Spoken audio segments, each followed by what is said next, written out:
মহান স্বাধীনতার ঘোষক শহীদ রাষ্ট্রপতি জিয়াউর রহমান, সাবেক প্রধানমন্ত্রী দেশনেত্রী বেগম খালেদা জিয়ার যোগ্য উত্তরসূরি আগামী রাষ্ট্রনায়ক বাংলাদেশ জাতীয়তাবাদী দল বিএনপির চেয়ারম্যান জনাব তারেক রহমান, যিনি আমাদের রাজনৈতিক অভিভাবক, উনি খুব সুস্পষ্টভাবে ঘোষণা দিয়েছেন আগামীতে জনগণের ভোটে নির্বাচিত হতে পারলে বাংলাদেশ জাতীয়তাবাদী দল যে বিষয়ের উপরে জিরো টলারেন্স দেখাবে সেটা হচ্ছে চাঁদাবাজি, দুর্নীতি।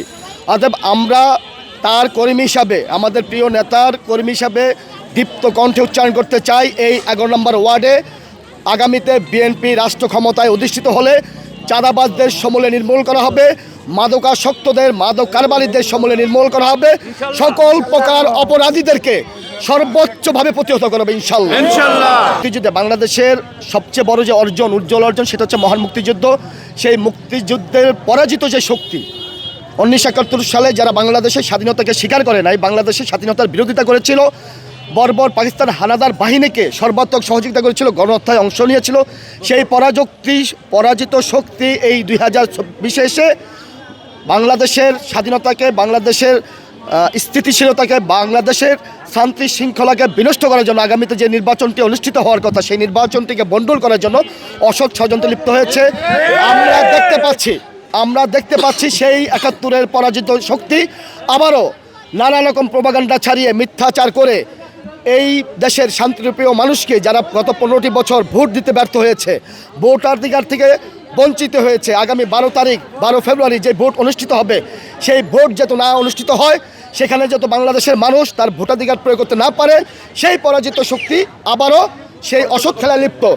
আমরা দৃঢ়কণ্ঠে বলতে চাই, যে কোনো মূল্যে 71-এর সেই পরাজিত শক্তিকে 2026 সালে এসে জনাব তারেক রহমানের নেতৃত্বে এবং এই 11 নম্বর ওয়ার্ডে জনাব গাজী রিয়াজের নেতৃত্বে আমরা পরাজিত করবো ইনশাল্লাহ। সকলেই জানেন যে আজকে আমাদের নির্বাচনী প্রচারণা 22 তারিখ থেকে শুরু হয়েছে আনুষ্ঠানিকভাবে। তারপর থেকে আমরা পাড়া মহল্লায়, আমরা যারা শহীদ রাষ্ট্রপতি জিয়াউর রহমানের সৈনিক, আমরা যারা দেশনেত্রী বেগম খালেদা জিয়ার সৈনিক, আমরা সকলে ভাগে ভাগে বিভক্ত হয়ে ক্ষুদ্র ক্ষুদ্র মিছিলের মাধ্যমে আমরা জনগণের মাঝে আমাদের দাবি, আমাদের ধানের শীষের প্রচারণা আমরা তুলে ধরছি। আমরা ইনশাল্লাহ, আপনারাও নিজেরাও দেখেছেন, আমাদের সাথে ছিলেন, সারা রাস্তায় আমরা যত যাদের মিছিল পাস করেছি, সব রাস্তার বারান্দা থেকে মা বোনেরা, খালা চাচিরা, মামা মামিরা সকলে অকুণ্ঠ সমর্থন দিয়েছে এবং সকলে আমাদেরকে আশ্বস্ত করেছে আগামী 12 তারিখে তারা সকাল সকাল ভোট কেন্দ্রে যাবে এবং আমাদের মরহুমা সাবেক প্রধানমন্ত্রী দেশনেত্রী বেগম খালেদা জিয়ার জন্য মা বোনেরা ধানের শীষে ভোট দিবে এবং আমাদের প্রিয় নেতা শহীদ রাষ্ট্রপতি জিয়াউর রহমান এবং তারেক রহমানের জন্য তারা ধানের শীষে ভোট দিবে, এরা সকলে আমাদেরকে নিশ্চিত করেছে। ইনশাল্লাহ আমরা আশা করি আগামী দিনে 12 তারিখের বিপুল ভোটে ধানের শীষ জয়যুক্ত হবে ঢাকা। জি না, আমরা এখন পর্যন্ত প্রচারণায় কোনো অনিয়ম সেরকম চোখে পড়ার মতো দৃশ্যমান কোনো অনিয়ম নাই। নির্বাচন কমিশনের আইন সম্পূর্ণ মেনে আমরা সকলেই বিধি মোতাবেক আমাদের নির্বাচনী প্রচারণা চালাচ্ছি। এখন পর্যন্ত কোনো বিশৃঙ্খলা গোলযোগের কোনো খবর আমাদের কাছে নাই। বাংলাদেশ একটি স্বাধীন দেশ। বিএনপি সবসময়ই অন্য মতকে সম্মান দেয়। গণতন্ত্রের রীতি হচ্ছে যে অপরকে সম্মান দেওয়া, অন্য মতকে সম্মান দেওয়া।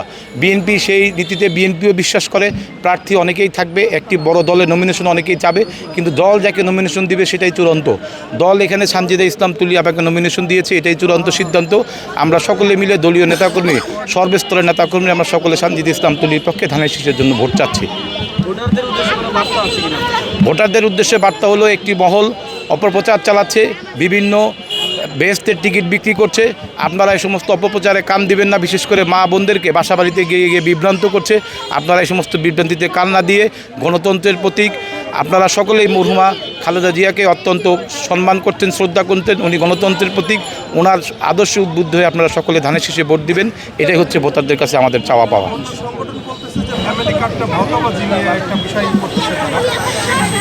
দেখেন, বিএনপি প্রতিষ্ঠিত হওয়ার পর থেকে আমাদের মরহুম নেতা শহীদ রাষ্ট্রপতি জিয়াউর রহমান কোনোদিন নিজেও ভাওতাবাজির রাজনীতি করেন নাই, তার উত্তরসূরি খালেদা জিয়াও করেন নাই এবং তারেক রহমানও করেন নাই। এটা আমাদের যে আমরা যে 8টি দফা দিয়েছি নির্বাচনের সামনে রেখে, যে 31 দফা, তারপরে যে 38 দফা, এগুলি আমাদের কর্মপরিকল্পনা না, এগুলি আমাদের বাস্তবায়ন করবে ইনশাল্লাহ। এটা আপনারা প্রমাণ পাবেন ধানের শীষ বিজয় হওয়ার পরে। বিএনপি সরকার গঠন করতে পারলে এগুলি প্রতিটা পুঙ্খানুপুঙ্খরূপে বাস্তবায়ন হবে।